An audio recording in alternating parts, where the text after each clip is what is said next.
The Choir Guys podcast wouldn't be possible without our amazing sponsors. To see the full list and learn more about them, visit thechoirguyspod.weebly.com/r-sponsors. Now here's a word from this week's featured sponsors. Have you ever stayed at a boutique hotel? You know, one of those places where everything is curated to be ultra special? Well, that's exactly the approach they take at Walton Music. Think of Walton as your boutique choral publisher. The Walton catalog features exceptional works from around the world, each carefully chosen for its musical excellence and supported with helpful tools for performers. With Walton Music, you're not just selecting music, you're choosing a curated quality experience with all of the details to help you and your choir succeed. Whether it's individual parts or full octavos, Sight Reading Factory puts practice in your singer's hands. Literally, send it straight to their devices with live practice at sightreadingfactory.com. Choir directors, take note. Kansas-made pastries sell themselves. They've been our go-to fundraiser for over 5 years, and they've never let us down. Get started today at kansasmade.com and see why we sold almost $40,000 of pastries just this year. Are you sick of prepping your own sight singing lessons?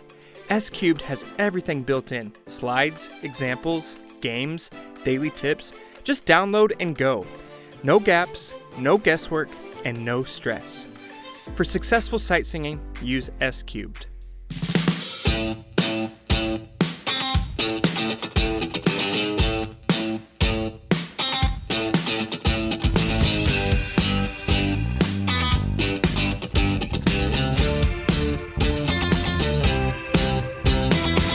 Hello and welcome to this week's episode of the Choir Guys podcast. My name is Blake Richter. And I am Danny Gutierrez. We could not be more excited to introduce our guest today, Danny. Yes, our guest today is a Cuban native and immigrated to the United States in 2005.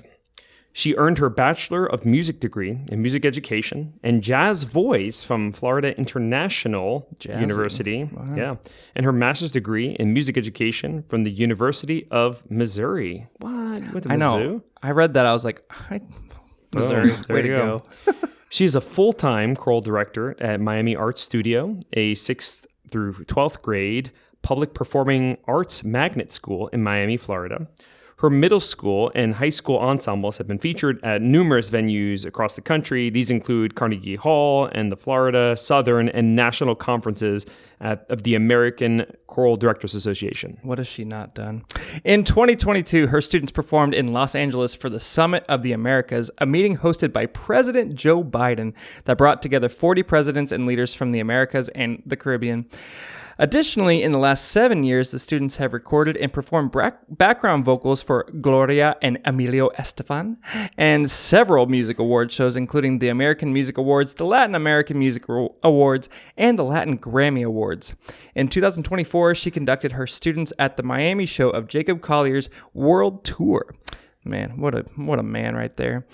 Beyond her school responsibilities, she frequently performs, conducts honor choirs, and teaches master classes for music directors and students from elementary to college throughout North America. I can read.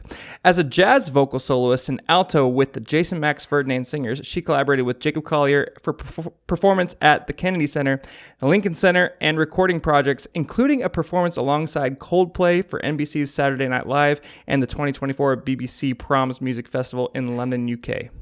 In addition to all of this, it is no surprise that she has been named a Grammy Music Educator semifinals for the past 2 years. Please welcome Cindy Ellis. You are here. Christmas tree and all. Everything, all the things. We were just talking about it. Did you chop down that tree? I did. I went out in the Miami Christmas tree. No. I did not. I was about to say that you lied to me because you told me it was from Home Depot before. It is from Home Depot, and it did take me about, 17 minutes to find it within the. Hey, it probably would have taken you about 17 minutes to chop it down. So I think it's equal for sure. Is that how long it takes to chop down a tree? I've never chopped down a tree. I can't really actually tell you how long it would take. With you, you're strong. 16 or 17 minutes. There you go. Wow. All right. I remember one of the first times I like freaked out about something that you were doing. I freaked out multiple times, as has the entire choral world.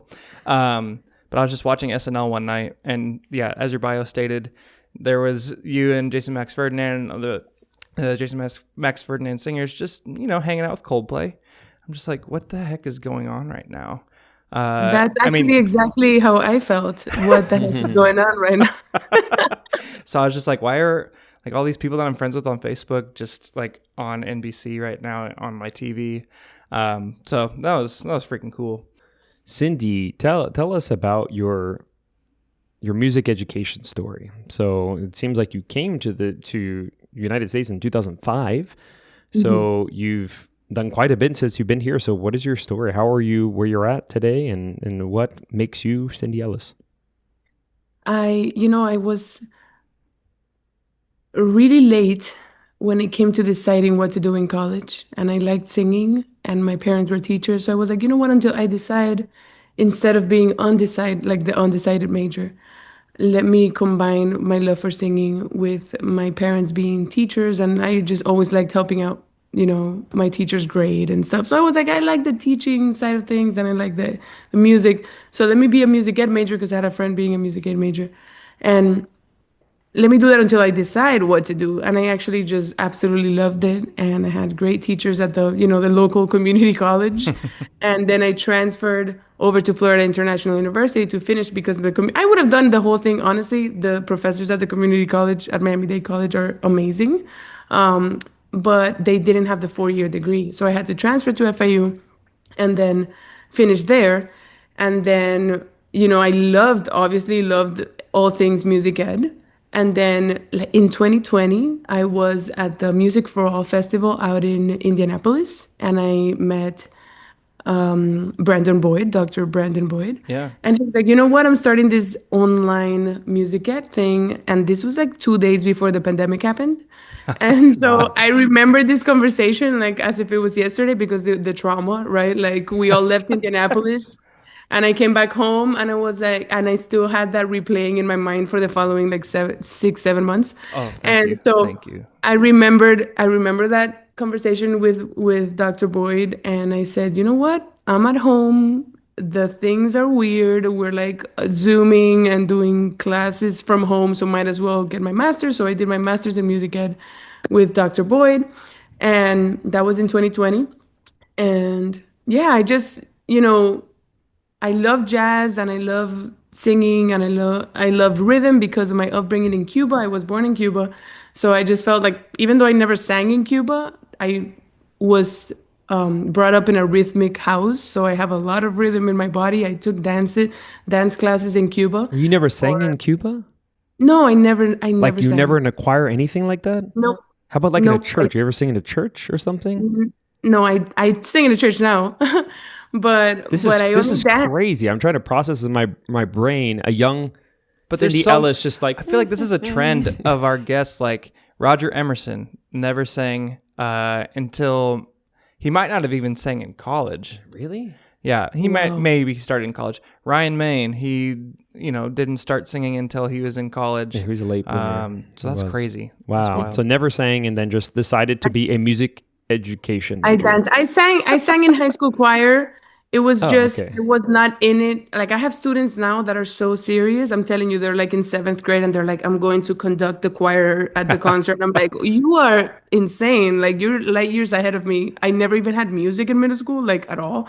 I did sing in high school choir, but I was in it for the trips, as most kids are. I just never saw myself, like my students see themselves. A lot of the students, are already preparing like for auditions and competitions and national whatever, downbeat awards or young arts. I was never in that mentality whatsoever. So I feel like I want to provide that experience for my students, that I was in it for the trips, which of course, you got to put in the fun field trips, and we do a lot. But yeah, it was like last minute decision to be a music ed major. So here we are. Thank God. And what year did you start at the school? I started in January 2017. So it's okay. it's going to be, 9 years now. Yeah. Okay. Cool. Wow. Man, Thank God for Dr. Brandon Boyd. We love little Baldy there. And little just so we understand about the school, so is this so that's a public charter school, music performance charter school. So what is the process like? If I'm in that area and I want my child to be in this school, what do I have to do? So actually, it's a public school, not charter, right? Okay. Charter is when the kids, maybe have to pay or magnet whatever. school, right? Yeah, That yeah. is a magnet school. So Okay. magnet is where the parents from throughout the county, you don't have to live nearby. You know how there's the boundaries.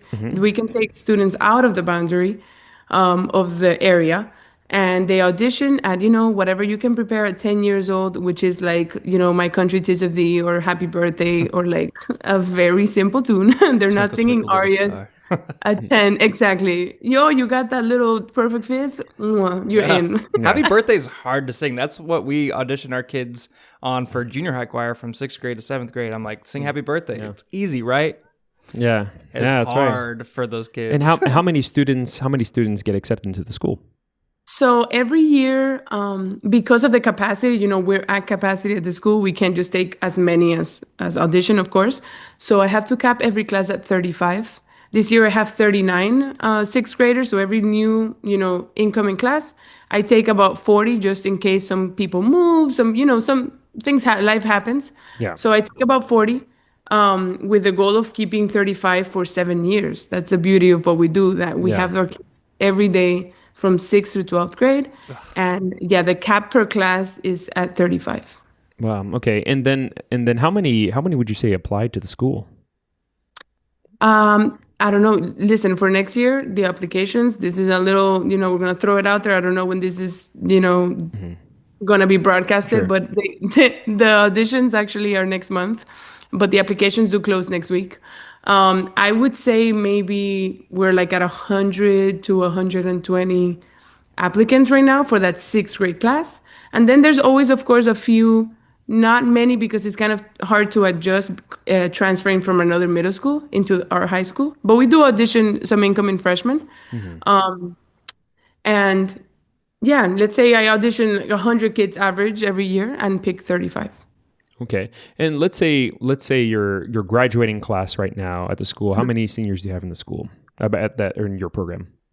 Let's say there's some from that big, 7 years ago, they started at 35, and maybe let's say there's 25. Okay. And out of that, I bet that's a very high number of people that aspire to be in the music field or music educators or something like that, I can imagine, at the school. Is that correct? They experience so much music. I mean, we have them 90 minutes every single day. So That's even though amazing. they all, it's hard to process because I have yet to meet someone that has their kids 90 minutes for 7 years. It's kind of wild every day. So actually the vast majority they don't go into music. They sing in choirs and they do their, the church gig in town, and they can compose for me, they arrange for me, they do music somewhere, somehow. But the majority don't go into music. The let's say 5 maybe last year went into music out of 20 something. They are, highly successful and they get their full rides. We have kids all over the country, either studying music ed, music therapy, music business. We have all the musics, a music performance, of course, whether classical, jazz, contemporary. We just prepare them to succeed at whatever they want to do in music. And then the ones who don't, just the goal is that they just keep it in their lives, That's great. somehow. And then sometimes I forget her name. I should know her name because, she's basically a celebrity too. The Bridge Over Troubled Water soloist. The last one. She auditioned on, it wasn't America's Got Talent. Which country was it? The Dominican, from Dominican Republic. So they have their own version of America's Got Talent. And let me tell you, she actually is about to fly back and record some other episodes. Nice. So she doesn't know what's going to happen, but she's very well prepared. She's very excited. And ever since she posted that first audition, she's gained like 15,000 followers, and she's like, a celebrity. That's awesome. But let me tell you, she is one of the humblest people I know. She like really cares not only about her instrument and her gift, but sharing it with others and being there for other kids as they prepare. Even the young, like down to like the 11-year-old, she's a really good role model. Well, you can tell just by watching her perform that she's that way. So I hope you can tell her like she's made an impact on. I mean, she probably already knows, but I just hope she knows that she's made a huge impact on so many people, thousands and thousands of people. So, which is crazy, like as a high school student, to like And she realize was that you've done that. 15 That's when like so people do dumb. not like 15. She was 15 years old. She just turned 16, which wow, you're old now at 16. But she was 15 as sophomore. I still, I have her this year and next year. Yeah. And it's just been incredible, the impact that her voice and the kids' voices, a lot went into preparing for that performance. Yeah. So it's amazing for them to feel like I'm like, people are going to love you. It's okay. But for them to feel that feedback and that, response, it's been amazing. One of my favorite things that I see from your kids is the iPhone videos where you have them hold it right here and they, they're singing. I've done that with like Chromebooks because they're not allowed to have their phones at our school. But it's just not the same, They're having this honky, chunky little Chromebook right in front of them. But do you edit those? Because that's a lot to edit. I definitely do. I am a perfectionist. My mom, my mom she wanted me to be a dancer. Like, and she passed away when I was in Cuba when I was 7. And she just always, my mom that I knew wanted me to dance, but she was a perfectionist. And I don't know about Cuban moms. They want their kids to be ballerinas. Like everybody was in ballet growing up. And my mom's from Missouri, and she always wanted me to be a ballerina too. So I think that's something they have in common. So we have that in common. Yeah, that's great. Yeah. So let me tell you, she was a perfectionist, and there's pros and cons to everything in life, and I have to edit the videos myself. Like the kids are great. And they do a great job, but I'm like, oh, but what if the timing was just, the musician in us? We're like, but what if this lined up with your this? Your timing is perfect on those. Like, it's wild. Wow. Sometimes it's random. Sometimes I literally, it's like, we don't have time, so we're just going to throw this together and like right now. And sometimes I do it is time consuming. And the kids do help. Like TikTok, I don't understand at all. You have a great TikTok presence. I don't get it at all. But the kids, that's a beauty in like connecting with the kids that they get to teach me a lot. Yeah.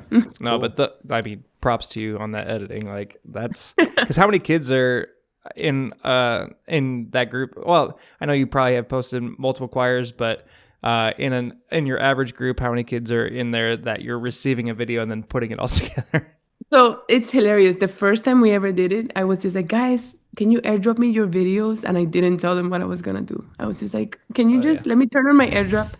And they did. Like, Florida right now has a no cell phone policy for middle school, but not for high school. For high school, and honestly, with permission, I could get my middle schoolers to like take voice memos and stuff for educational purposes. Yeah, exactly, jinx. So the high schoolers, you can, as long as you have a purpose and blah blah blah, and they're not doing social media or whatever. So I say, guys, airdrop me your videos. And they were like, okay. So then we literally just like played back as, I got their content. And then we reviewed it in class. And then my husband, Ryan Ellis, was recording me reviewing their stuff on the smart board. And then I'm like, wait a second, this actually would make amazing, a little 30-second, like listen to your kids do amazing, with selfie videos. So it wasn't like a planned thing, but yeah, that's awesome. And you work with your husband too, right? Yes, actually his kids, the mixed choir, some of my girls from last year are in that choir this year, and they'll be performing in the 57 days, because the kids are very hyper aware of what the countdown is. In 57 days they'll be in Memphis doing Southern ACDA. Southern. Got it. Yeah. That's awesome. Awesome. Yeah, very excited. They're working hard.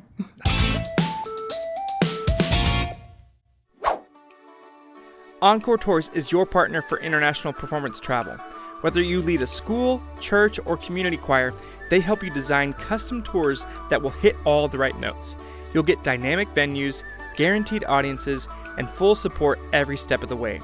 From the first planning call to your final performance overseas, Encore takes care of all the logistics so you can focus on the music. Visit EncoreTours.com to start planning your custom tour today. When you program music by Ian Hartung, you're choosing depth, beauty, and intention. Ian's works, published through Endeavor Music Publishing, are written with singers in mind, emotionally charged, harmonically rich, and crafted to connect both performers and audiences. From soaring lyrical lines to moments of quiet reflection, each piece invites choirs to explore storytelling through sound. It's no wonder his music is quickly becoming a favorite among modern ensembles. Experience the artistry of our friend Ian and discover new repertoire that inspires. Visit EndeavorMusicPublishing.com to explore his catalog today. If you're a teacher, administrator, or activities director managing school social media, stop doing it all yourself. We've used Class Intercom for 3 years now, and it has completely changed the way we run our accounts. Here's how it works. Students create the content, posts, graphics, videos, and teachers review and approve before anything goes live. It's safe, it's simple, and it teaches students real-world skills in digital communication. And the best part is, it connects to all of your school's accounts, Facebook, Twitter, Instagram, into one dashboard. Less chaos, more content, and way less work on your plate. Check out classintercom.com and give your school social media the upgrade it deserves. So, Cindy, I think every choir director in the world, saw your ACDA performance, or at least part of it, the Bridge Over Troubled Water video. Can you tell us a little bit about your programming process, whether you're programming for a conference or just like a regular spring concert? Like, what goes into your programming process? I really, I don't want to say I've struggled with this, but the influx of people requesting for programs has been a little bit challenging, this season Yeah. of my life, because you don't want to rush through it ever. And you always, when things are so far in advance, the ACDA committee will be requesting this a year in advance, and you're like, what? Like, I have to exactly tell you, like, I don't know yet. I haven't heard my kids. Or else you lose your left Or leg. hashtag or else, whatever that means. So it's hard. I kind of struggle with it because I want it to be great. In the moment, it's my favorite thing. When I go to a choir conference, whether I'm conducting or and I'm listening to the other choir right before us or right after us, I love programming. I think it provides an experience for your audience. So heading into, preparing toward ACDA, I thought of sharing the culture of my students. I thought of providing almost like an educational experience more than, let's show off. It wasn't about that. It was about the kids connecting with each other in repertoire that they connected with. And then if that really happens, the audience will connect to it, So it's just picking things that represent your students. And I was a little selfish, and I had performed at Southern in Kentucky the year before. And I had this rumba thing that we opened with, and I said, you know what, we're going to keep it. Some kids were new to the class. I was like, good luck. You're going to learn this. We're going to do this because it represents Miami. Yeah. There's a region here in Miami called Little Haiti, and then, the Haitian community is amazing here, and I wanted to represent that. Everywhere we go, we want to take a little bit of Miami. So when I take my kids anywhere where my husband, now in a couple months will be sharing, it's kind of like a recipe. We have to have a Haitian Creole. We have to have Spanish. We have to have a throwback, like classic traditional piece, and we have to shift tones between everything, because not everything is just like an equation of sing like this and it works for every song, every style, every genre. So we just wanted to, I don't want to say educate, but just like inspire teachers to go back to their own classrooms and say, you know what, my kids can do it. Like, Yeah. I may think it's too hard to do, but they can do it. It's a mentality. Like, you tell your kids, as long as you go with a routine and a structure and a plan, and you're comfortable and confident in teaching it to them, they're going to get it. It's just, yeah, that was the inspiration behind it. Did I think, we were going to struggle? Yes, we did struggle. Like, the kids wanted to, kill me sometimes, 100%. But was it hard work? 1,000%. But But now the literally that reward. performance is nominated for a Grammy, which is wild. That was pretty cool. We didn't make the final cut, but the kids were really amazed that, oh my gosh, wait, like the people that Like a high that school rate choir performance. the was- people that rate like Taylor Swift can get to like listen to us. What do you mean? Like It's amazing. Yeah. Hey, one quick question. So, Bridge Over Troubled Water. I know I keep talking about it, but that's what a lot of people, see and they want to hear about it. How did that arrangement come about? You hear Jacob and Tori do it, and do you just reach out to him and be like, "Hey, I think we should do this." that's cool. That would be ideal. You're like, I just texted him, did. and I actually did, not him directly, but his team. And I said, hey, so I was actually at Southern. It premiered, or the song was released February 24 when we were at Southern. And I'm literally like putting on my mascara. And I'm like, oh, new release, and I'm like just getting in the vibes for the performance. And I hear this and you had to redo your mascara afterwards. I heard that there's like a little interlude that happens before the Tori Kelly part. Yeah. And I was like, my choir can do, like, I'm like, we can do this. This is a choir piece. Because Jacob, he really appreciates the voice as, the primal instrument and like the beginning of everything. So I was like, this is a choir piece. And, it was like in the back of my mind, whatever. We got through the Southern performance. It was amazing. And I'm listening on the plane. I'm listening on the way in the car, on the Uber home, from the airport. And it was just I messaged their team and I said, hey, are you working on because they published World of World, right? And I had sung World of World with the Jason Max Singers, so I got permission to do that with the students ahead of its release, but it is now published. And so I said, you know what? I lose nothing by reaching out. So I reached out and they said, yeah, we're working on a release, but the repertoire was due for national like way in advance. When I actually submitted Bridge Over Troubled Water, I did not have Bridge Over Troubled Water. I was just like, arrange your fingers crossed. Like, we'll see what happens. So if I have to change something, it'll be that song. The Jacob team is working on a arrangement to publish, but they said, we're working on something, we'll let you know. And I, when you start the school year, like I don't have time. We did not have time to like wait till February or wait till January. Especially on that piece. Exactly. So I reached out to an alumni of our school and I said, hey, can you transcribe this for treble voices? Like I don't need the bass. Jacob does sing like whatever, like down 3 octaves. I'm like, we cannot do this as a treble choir with a regular transcription. I need you to transcribe it and then kind of like revoice it for the, treble voice. And he did. And he didn't give me, the syllables. He gave me like, a lot of people have been asking me for this arrangement. I can send you guys like a page or two of it. It does not have the solos. It does not have any lyrics. It does not have any hum here, ooh, ah. Like that was me just unhealthily listening to the Jacob version, writing it in myself, telling my kids, hey, sing an ooh here, trying things out. And I'm like, that sounds like absolute disgusting garbage. We're going to do it as this different way, and it was trial and error kind of thing. So I don't actually have an official score of this. We are, secret between you, me, Danny, everybody that's listening. Not much of a secret anymore. There is an arrangement because we have sung, and we just sang it with Jacob. He was totally impressed, of course, and he's so humble in his ways. But he invited us to sing at his October concert here in West Palm a couple months ago, and it was he was so impressed that now he's like, you know what? Let's do it again. So we'll do it in a few months. We have another performance coming up with him, and for that, the boys, in our choir, in our program, are like, "Excuse me, hello, it's my turn to sing the low notes. I know that the tenoritas are doing great, but like, what about us?"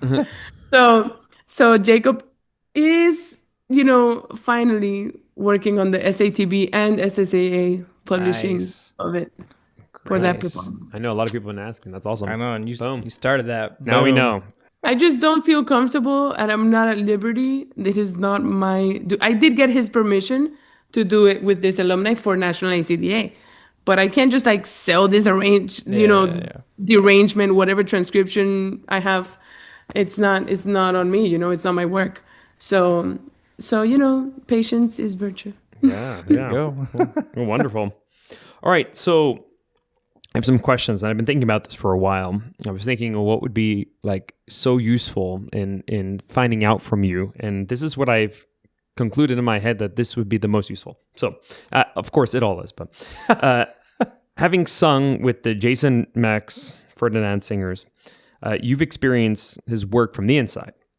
Mm-hmm. So, but you've not only experienced it, but you've found a way to transfer a lot of the artistry and a lot of the technical things to a school ensemble, right? So I think after 2019, right, when the Aeolians performed, we all kind of heard that, and we all heard something different that we were not used to, right?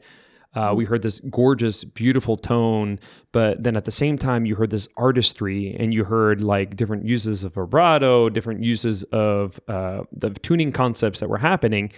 And then I think after people heard that, they just didn't like, our people were going one direction, then they're like, wait, we didn't know we could do that. Then people tried transforming, and people tried kind of replicating what he does to an extent, which is hard to do. Lord knows I've tried for a long time, and mixed success on that. So you've done I feel like a very impressive job on transferring that. So what do you feel like you've learned from him, and how have you tried incorporating those concepts? Especially what I'm most interested in is the harmonic tuning. How have you transferred those concepts into your own ensembles? I have always been very much into literacy, music literacy, and the kids being able to sight read, and the kids being able to learn a piece on their own, or at least a section of whatever we're working on. Yes, I'm here to guide you and help you, but you gotta go home and practice this and come back, and I can put it together, and Mr. Ellis and I can guide you in rehearsing it. But practice, and we have them for 7 years. So by the time they get to high school, like, the kids should be able to learn and practice accurately on their own. So what I have learned from Jason is how to be, and as a jazz vocal major, I've always had the improv side of things in my mind when I perform myself, but he is able to bring in improvisation into a traditional choir performance every single time. I have sung Lift Every Voice and Sing as the opening number in maybe 20 concerts, let's say. And every single time, he conducts it differently. Something is different. He brings back a part that last time was a forte, now it's a mezzo piano. His gesture is so clear. The tempos are different, the dynamics are different, and it just makes it feel fresh in my mind. So when I heard the Aeolians, I don't know, and then we went into the pandemic, I just kind of like studied that variation of, no, we can be softer. We can be really loud, and we can have vibrato. Before that, I was an Eric Whitacre girly.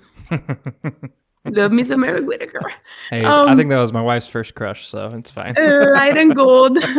Light and gold girly, for life. And it was like straight tone, straight tone, straight tone. And then I hear the Aeolians, and I'm like, wait a second. Because you're like, vibrato doesn't blend, And it's like, that's okay. It's literally okay to not blend. We're a bunch of different human beings. That's the beauty of it. But you use it as a tool. I'm not into this is our sound and that's it. That's what the Aeolians taught me. Like, you can do anything. Mm-hmm. So I come with that mentality of, guys, listen to this. Over the pandemic, like, reflect on this video. Reflect on this video. It was just a reflect. They're like, why are there so many Aeolian videos? Because... Exactly. And there's rehearsal videos actually from him that you can watch on YouTube. So it was like a lot of reflection, self-reflection, individual practice. And we were big on it during the pandemic. We were like, we're still going to I do dictation every day because we have 90 minutes every day. We do dictation every day. We do sight reading. We do, the repertoire. And let me tell you that performance just changed my life. And I really wanted to make sure at National in March, I the theme was, the giants of music education and choral education. And I said, there's no way. Actually, when I sent in my introduction for the choir, they're like, are you sure you don't want to make it more like personal, like to somebody you like really know? I'm like, listen, girl, you're going to keep it the same. The Aeolians to me are like my besties. They don't know it, but like I've spent time with them. Therefore, between the time I spent listening, some of the people in the J Max Singers are, alumni from Jason's choir, or they're, studying with him at Maryland, University of Maryland now. And it's just like a mentality of like, if you're clear enough, you can get your students to really follow and be in the moment. Being in the moment is so fun versus like, we're gonna sing it like this and it has to be, even down to the national performance in March. When I conducted the Ave Maria, the host, I was doing things differently from every single rehearsal. And the only reason I was able to do it differently on the stage in front of 2,000 people, which, by the way, side note, I was not ready for every seat being full. That was something that I walked out on stage and I'm like, oh, all right, take your little bow, turn around. There's 5,000 eyes behind me, but that's cool. I was not ready. But it was just that mentality of like, and in rehearsal, you have to do it. I'm like, okay, you're used to doing this soft, now let's do it loud. Okay, you're used to doing something at a certain tempo, we're gonna change it up completely. Be in the moment with me, and that is what I've taken away from singing for Jason, where it's fresh. Every single time, it's just we're in the moment, which makes it more enjoyable and fun. We keep telling our students, let's have fun. And they're like, what do you mean? We've been doing the same thing for the past, 4 months. So it's just that being in the moment. And it's been 9 years now. It seems like, a long time since I started at Moss, but the kids have been with me for a long time. And after you have 90 minutes a day for year after year after year, it can get, it's the same thing, the same class or the same group of people. And it's just finding creative ways to not only be different in the warm-ups, but also be different within a song, and so that's what I've taken away. That's my biggest takeaway from being in the J Max Singers and working with J Max. That's awesome. So I'm going to go back to harmonic tuning though, because I want to hear your input on this. How do you go? What is your process? Okay. The process is I cannot accompany my kids. Can I warm them up? Yes. Can I play every arpeggio scale? Yes. Do we do dictation? Yes. I am big on audiating. I also #love Sight Reading Factory because they now AI grades them on intonation, but it used to be me. I used to religiously listen to every single one of our 200 kids every Friday or Saturday, whatever, by Sunday night, and grade them myself for intonation and and rhythmic accuracy. Now it does it for you, and you got to check up on a couple ones, but I just cannot provide that. I have teacher friends that are amazing pianists and they're like, and it sounds like, they're at an all-state performance in like a regular Tuesday. I really believe that the kids know their part if they can do it with a metronome. They can do it first with a metronome, then without a metronome, and a cappella. If you can't sing it a cappella, in my mind, and I'm sorry if I'm hurting people's feelings out there, you don't really know your part. Like, it's just that simple. If you can't hear it ahead of time, you don't know you don't know what's coming up. You don't know it, So it's working to having them have that ownership of like, I worked on this and I know it and I can do it a cappella. I can do it while the girl next to me is singing up a third, down a fourth, up a second. She's down, and they have the understanding. So that all that intonation stuff really comes from. And you can see, like, if you go on the Mass Vocal Instagram, like sometimes I post like random little things I do with my middle schoolers.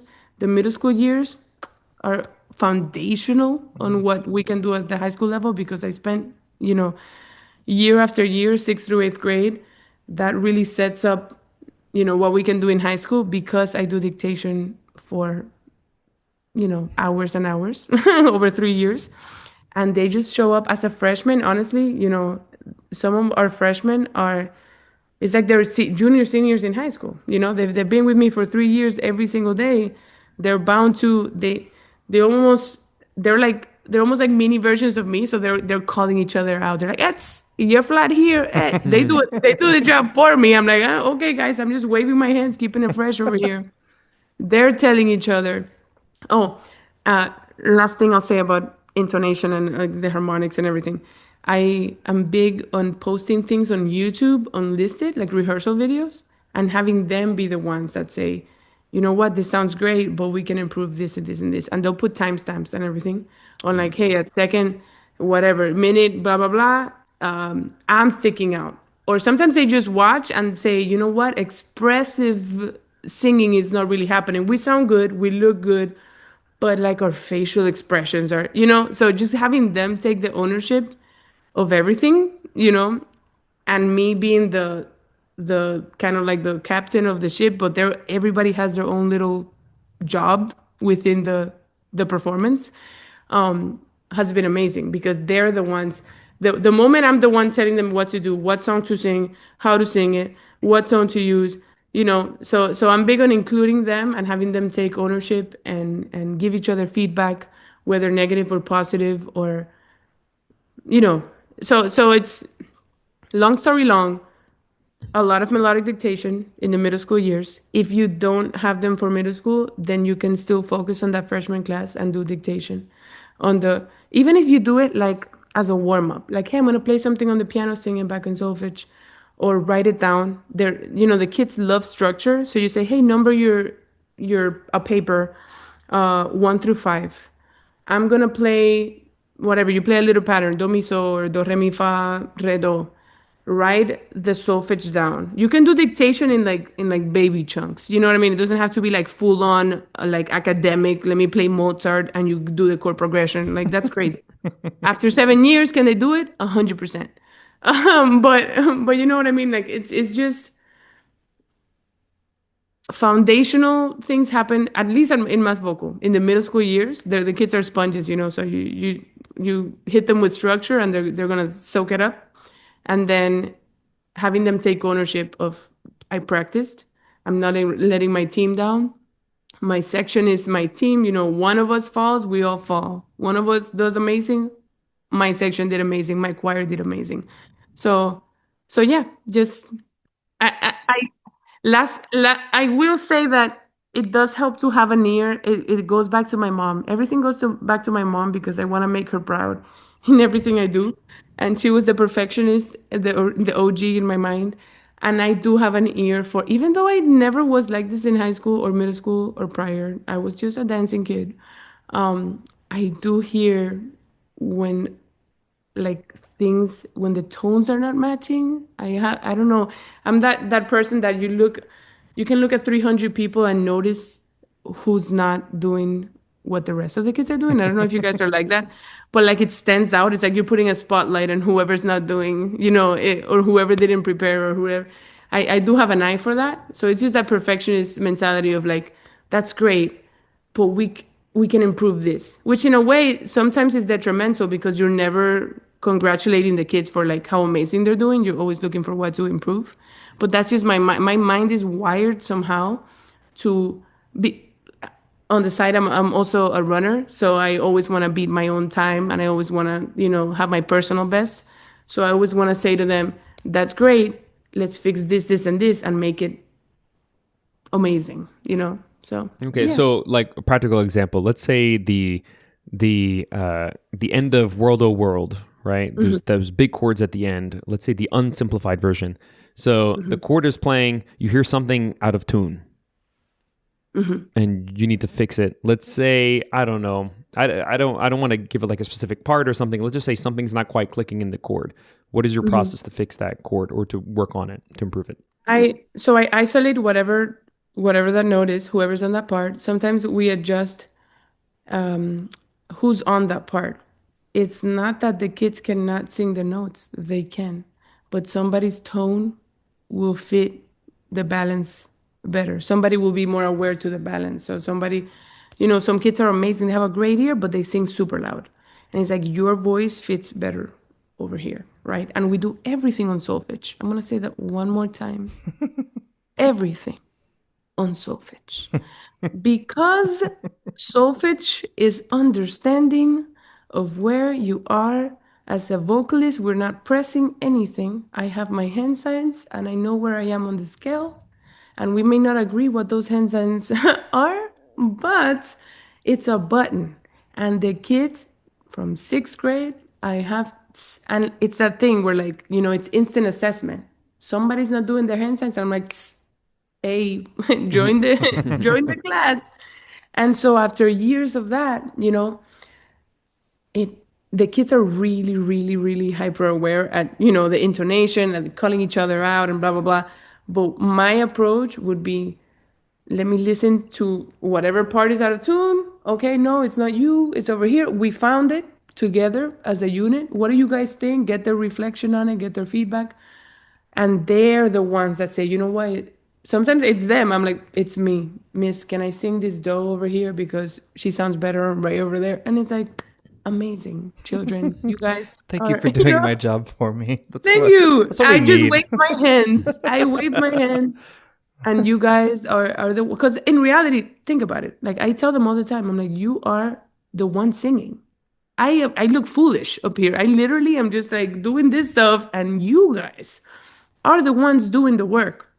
So you guys, in preparation for that moment, have to put the work. I'm giving you 150% of my gesture, my everything, but you have to do the dynamics. You have to do so yeah, just I'll change. Sometimes it all it requires is moving one person in a class of 40 people. You move one voice and it clicks. At the end of bridge, let me tell you, it ended up being one person in the upper four notes. There is one, like it would just rub, It's not that some kids couldn't hit a high flat. I had like 4 kids that could hit a high flat, but it was overpowering. So it was like, no, let's try with just you. Let's try with just you. That's the one. You know what I mean? And it's like, don't take it to heart. It's literally, the part. And we want it to be, what can we do to make this performance sound the best it can? And what combination of voices, how can we shift you around to have it be, it's like it cannot get any better. Yeah. That's the mentality. And if the kids believe that's it. You're golden. I always tell kids, like, hey, it's like a sports metaphor. Like, you're going to sit on the bench for just a little bit. You're just getting some rest. And then you're going to let your other teammates shine for a second. And then it's going to be your time to come back in. So that way, like, they're not taking it like super serious. It's so crazy. You go to a game, like a sports game, and it's like 5 players. And then you look at the bench. I always amaze myself at the football games. There's like 7 people. I don't know, 8. I honestly don't know much about football, but there's a few people on the field. And then there's like a gazillion people sitting on the bench. And then there's like 30 assistant coaches to the main guy.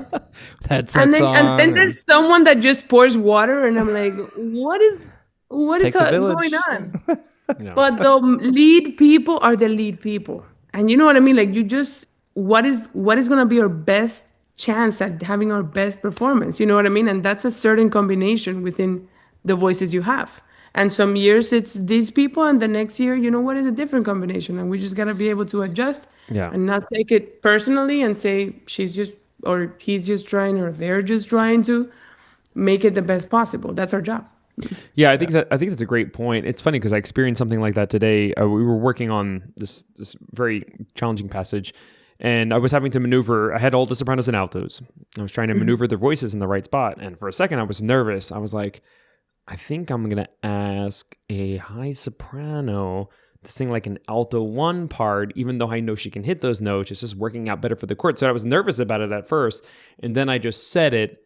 And then she was like thrilled about it. She's like, yeah, that's great. Yeah, I think I can improve that part more. So I think people just want, if they have that mentality that it's like non-egocentric, they're just in it to make the best product possible, then it works out easier that way for sure. And I think kids are about that. They like that concept. Yeah, for sure. Yeah, the girl that sang the highest note at the end of bridge actually sang the lowest part, 90% of that, until the last scale, and then she went to soprano 1. She actually sang tenor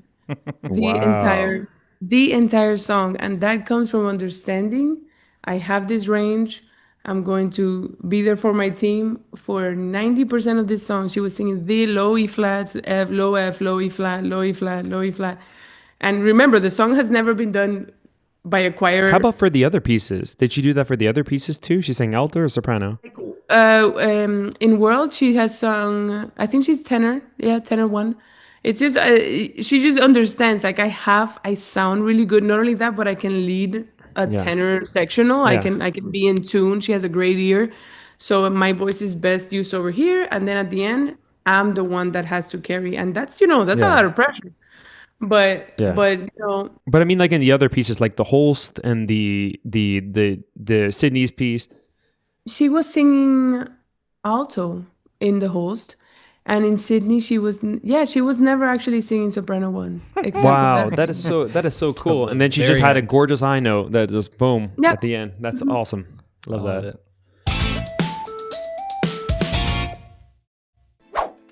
Do your students dread sight singing? Do you dread teaching it? Then it's time for you to try S-Cubed Sight Singing Program for Beginners.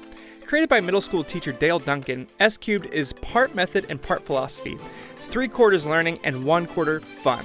It's just 5 to 10 minutes a day, 3 to 5 times a week, and your kids will want to do it. I personally speak from experience. We do it every single day. Every lesson builds confidence, trains both the ear and the eye, and gets students sight reading faster than ever, without skipping essential steps. With built-in games, competition, and classroom-tested strategies, S-Cube turns the most dreaded part of choir into the most rewarding. Find out why so many teachers are saying, this program changed everything. Check it out now on Teachers Pay Teachers. Just search S-Cubed Sight Singing. Choir directors, if you're looking for a new fundraiser that actually works, Kansas Made is the one. Danny and I have worked with them for over 5 years now, and this fall, our program sold over $38,000 in pastries. Why? Because the product is delicious, the process is easy, and the company is amazing to work with. Students are excited to sell, families love to buy, and everything arrives in a timely manner. It's a stress-free, high-return fundraiser that we genuinely enjoy doing every year. If you're ready for a fundraiser that feels like a win on all fronts, visit kansasmade.com.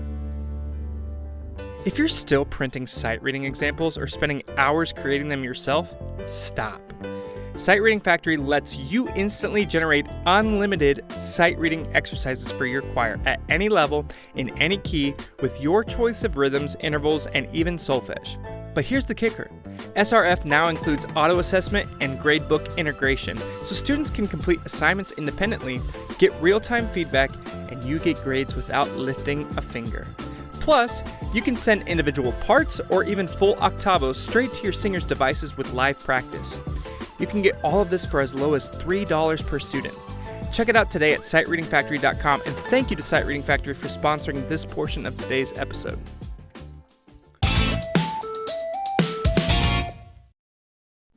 One of our listeners really wanted us to ask you about long-term planning. I feel like you've talked a lot about how beneficial it is to have them for 7 years, and all the kinds of things that you do. Is there anything else that you do on a daily basis or on a regular basis that really benefits, your high school kids because of what you do at the 6th, 7th, and 8th grade level? I know you've already touched on it a lot, but is there anything else that you'd like to add? So dictation every day. It's actually my bell ringer because it gets them listening. I say, we're in D major. You get 3 plays, kind of like a college situation where you walk in and you're like, okay, listen to this, write it on the staff. I'm big at the 6th grade level. Some things in music have to be memorized, in my opinion, and some things have to be understood. And eventually the memory leads into understanding. But at first, I'm like, hey, you have to know the notes on the staff. You have to look at a key signature and know that 4 sharps is E major or C sharp minor. As a 6th grader, they can do this. If you believe and you tell them and you remind them, let me tell you, it's just a memorization thing that eventually leads to understanding. So I'm big on having them memorize key signatures, memorize the notes on the staff. It's not like every good boy that was great in elementary, but now you're older. Now it's not every good boy. It's the middle line's B, no matter what. Top line F, bottom line E, like second line is G. It does not ever change. So you have to memorize that. So just foundational things of like what that helped me and helped them eventually. They get a piece of music. They're like, I know where do is. I know where, where how my part fits. We work a lot on chord progressions. I I have them do a one chord. Let's say if you have them sing do mi so, which a choir director does every single day. We do an arpeggio. We do a one chord. Okay, move a couple notes down. You have a five chord. Move one note. We work a lot in the middle school years in a cappella singing chords, right? Like a one chord, two chord, three chord, and eventually you get them hooked. Some kids like they walk in and they're like, I don't like solfege, I don't want to do my hand signs, and then you show them that every single pop song is written with 1 5 6 4, and they're like, okay, you own me. I can do anything you ever want me to do, because Don't Stop Believing sounds like I'm Yours by Jason Mraz. And actually, the new kiddos do not know who, Jason Mraz is, but you got to teach them. So sad. So The sad. OGs. So anyway, just really getting them like hooked on that mentality of like, you know, melody and rhythm, make up music. Yes, I love to sing, but how can I contribute to this team, effort? How can I bring how what are my strengths? Am I eventually in sixth, seventh grade, they become really strong either at sight reading, or they become really strong. Sometimes some of them are really just amazing at figuring out the text to a song, and they help the class. Just kind of like figuring out the foundations of like doing choir, right? You have melody. Some of them have great ears at pitch, but they struggle with the rhythm, and some of them are great with the rhythm, and they struggle with the pitch or the. So just finding everybody's strengths and combining them into making an amazing performance, and then figuring out what their weaknesses are and how the other kid's strengths can help the weakness of the kid next to them, right? So it's just like music literacy is number one for me. Bridge over troubled water does not happen without teaching them how to understand where they are in a scale, or that this is a one chord, or that this is a seven chord, and so your note, it has to be a little bit softer, because we're in this theoretical world. Is if you memorize this part, it's not going to get you bridge over troubled water. It's Yeah. not going to get you the host. In the host, I had 24 girls and 8 parts, and three per part, and five kids were kind of sick. So you're like lighting a candle. You know what I mean? You're like, oh my goodness, like what did I sign up for? But it really all stems from putting an importance in music literacy and having them understand what they're singing. Yeah.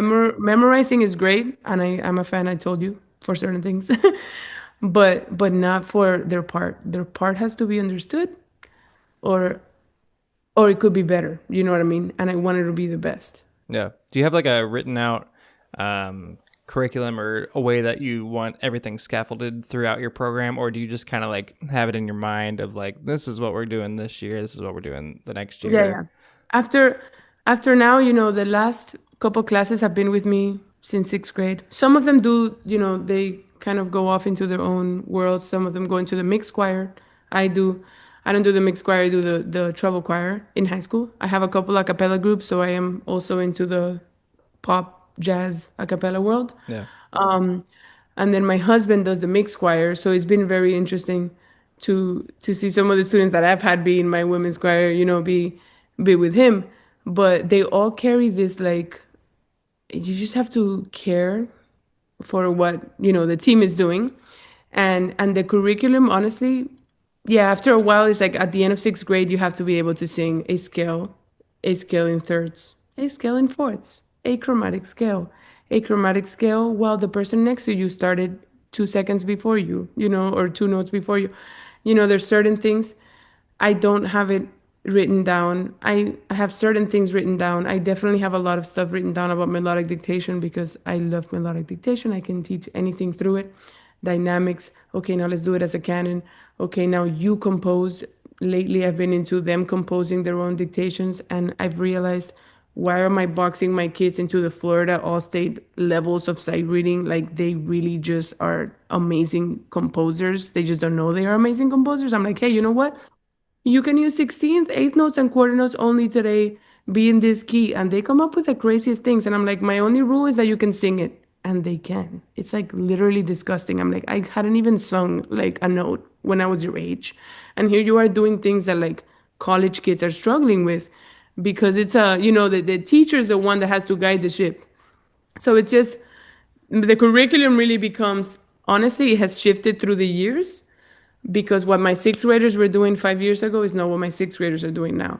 And that's because every year they're pushing the limit. They're pushing the limit. This year, let me tell you, at Southern, you're going to hear, they started this year and they're like, how are we going to top bridge? How are we going to, you can't. Like, what do you mean? Like, and we're like, yes, we can. Like, you're going to do it. So my husband has been, let me tell you, it's been challenging, but that mixed choir, those boys have risen to the occasion because of being inspired. The middle schoolers look up at the high school kids and they're like, yes, I want to do that. What do I need to do, Miss Ellis, to be in that class as a freshman? I'm like, you know what? You may not want to do it as a freshman. You may want to wait till junior, senior year. No, I want it now, you know? So it's been amazing, but definitely music literacy, solfege, hand signs, dictation if you have time. I know some people have class for like 50 minutes a day. I don't know how long are your classes? Like 48. 48-ish. Yeah, so about half of what you get. Oh my God. But is it like is it every day? Yeah, we do have it every day, which is nice. So you have like a minute and a half for dictation. Okay. You can still it's still possible. I can take 15, possible. You can take, 67 seconds, whatever. 67 seconds. It's my kids are not letting it go. I don't know. Now I'm like, it's like a chronic thing. I don't know. Well, speaking of your husband, I've been praying for him a lot lately because I saw a recent video where it looked like he was beat up pretty bad by you. In a rug or something, like you just picked him up and just started swinging him around and beating him on things. So I feel for him. He didn't want to, I told him the concept of that video. He was not for it. But I said, just give me one take. Just give me one take. And everything is fine. It was because he stole some of your favorite trebles for his mixed choir, probably. That's why. Yeah. Exactly. I get it. So definitely no. Earlier this year, he posted it was our anniversary, and he decided I sleep everywhere I go because I'm very tired all the time, like 24/7. So he had collected quite a few pictures of me sleeping. And he did a montage of me for our anniversary. And I said, it's payback. It's your birthday. I did it on Christmas Day. He's a Christmas baby. And I said, we're going to record this and you're just going to have to live through it. But he's like, you're so violent. I'm like, I'm not violent. The virtually violent one is you by posting. My wife did the same thing on my birthday. Just the most disgusting photos of me. It was terrible. I do have one last question. So here's the last question for you, Cindy. You've had a lot of pinch me type moments in your career. Is there one that is the top pinch me moment out of all the cool things that you and your students have been able to do? What was the moment where you're like, I really can't believe this is happening right now? Okay. I was able to get 85 virtual cues for Guardians of the Galaxy at Epcot one time for my students. That's number one. What? I'm sorry, I don't understand. What does that mean? Okay, explain exactly. No. So at Epcot in Disney World, like you were able to have them skip the line together. Oh, okay, no, got it. Exactly. So if you don't wake up at 7 a.m. or whatever, reserve your spot. And this is like really hard to do for like 3 people to ride together, Yeah. But we were able to have 85 students, and that sits up there. But no, that was a joke. I mean, it was really hard to do. So like, honestly, it lives as like number one in my mind. But the real number one is definitely Dallas. And then there's been like upcoming pinch me moments where like opportunities open up for your students and you're like, man, I can't really believe that an organization is willing to take your students, whatever, across the world because they just want to hear them. People that were sitting in the audience in Dallas. I honestly walked up the stage and some person came up to me and they were like, "I will fly you to China. Come sing for this." I was like, "What?" Like, pinch me, because what do you mean you're gonna it's thousands and thousands of dollars you're gonna invest in just listening to these kids' voices? And it proves to them that, you work hard and you're rewarded not only intrinsically, I don't know what the word is, Yeah. I'm Cuban, not only, Internally. internally, but we work together towards something. And now, the process was hard. It was tough days, good days, bad days, but we showed up. I'm really big on showing up in attendance, in having the kids be there for one another, good days and bad days, and seeing the reward, there's a word that starts with like fruition, having things with Starts with fruit. Seeing the fruit, I like that. the fruit of your Yeah. labor, Coming fruit of your to- labor. Coming You know what I'm saying. to You know what I'm saying. fruition. Yeah. Yes, fruition. Yeah. Fruition. You're right. No. Fruitition. That's my Yes, next yes. career, I think. Fruitition. So the pinch me moments are definitely, Dallas, and even you don't know that it's gonna happen until it's happening. Like before Dallas, it was, we were at Southern and we worked really hard towards that, and it went amazing. And we had that moment. We had it in Dallas, but it was 2 concerts, so it was a different experience because we had 2 different crowds. And yeah, I just think I love the feeling of walking off a stage and saying that was the absolute best, possible performance we could have given. Yeah. That you want to peak at the right time. But then, like, personally, being on SNL with Chris Martin right there, and you're like, "Excuse me, Hey, man, is what's this up?" real?" Well, Cindy, thank you so much for being willing to do this. I know we've enjoyed talking with you, and I know our listeners are going to love listening to this episode. And, I feel like everybody has had a lot of these questions, and now they have been answered, which is wonderful. Boom. So, Improvisation and melodic dictation, hearing from the all sorts of womb stuff. until they are dead. I didn't know where you were going with that one. You said from the womb. I'm like, From Blake? the womb, No. melodic dictation. I think you're going to write a book, and it's going to be called Melodic Dictation from the Womb. Yes, From the womb no, from on. the womb. Yeah, I think so. Just from the womb, I feel like it's Yeah. and then that'll get them intrigued. Yeah. And it's really It's a a music book book. about It's just melodic from the dictation. room, and there's like a cross in the front. Yes. And then you open it up. It's about dictation. A That'd be fun. cross. I don't know. It seems right. Like it's about Jesus, written by Cindy Ellis. I think it's the Christmas and tree that's making me Like, feel oh, that is this way. the choir girl? Yeah. That's beautiful. Okay, well, I at least get like 5% royalties. So if we could write that up, that'd be great. Well, that wraps up this week's episode of the Choir Guys podcast. Don't forget to subscribe on YouTube to the Choir Guys channel so you can know what the episodes are coming out. Listen and subscribe wherever you get your podcasts. We cannot be more thankful for our incredible sponsors. Please make sure to visit their websites and check them out in the description box below. If you are interested in partnering with the Choir Guys, please email us at thechoirguyspod@gmail.com. You can follow the show on all social media at The Choir Guys Pod to catch bonus content throughout the week. Feel free to message us through these platforms if you want to hear us talk about something specific on the show. Thanks again to our guest, Cindy Ellis, for joining us on the podcast today. We have been wanting to have you for a while, and we're so thankful for the blessing our listeners will receive from your innovative ideas and thoughts. Boom. Rockstar. Well, we will see you guys in a couple of weeks. Bye.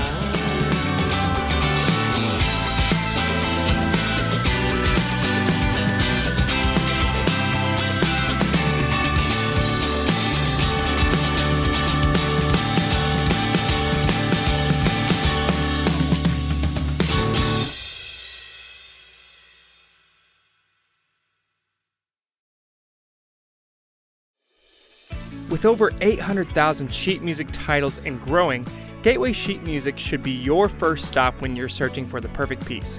Scott and Jeff have built a musician-friendly site that's fast, reliable, and full of gems.